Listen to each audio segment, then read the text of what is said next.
Welcome to our channel. Today we how to optimize risk assessment with Exxon Mobil Corporation, full guide step by step clearly. Start by understanding the importance of risk assessment. Identify the key objectives of your risk assessment process. Research Exxon Mobil Corporation's approach to risk management. Examine their practices in identifying potential risks. Gather detailed information on operational, financial, and environmental risks within the company. Focus on how they prioritize these risks based on their potential impact. Analyze Exxon Mobil's methodologies for assessing risk likelihood. Integrate qualitative and quantitative assessment tools in your evaluation.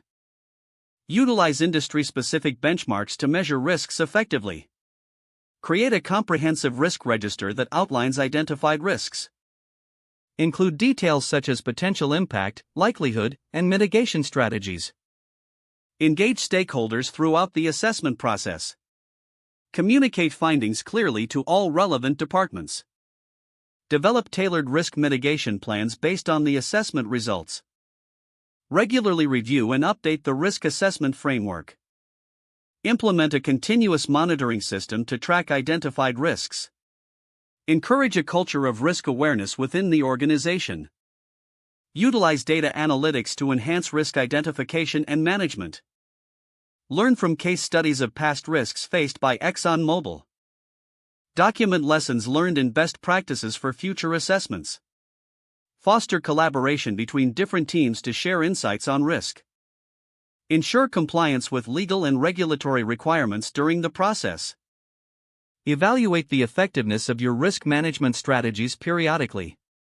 Adjust your risk assessment processes as necessary based on the evaluation outcomes. Stay informed about emerging risks in the energy sector.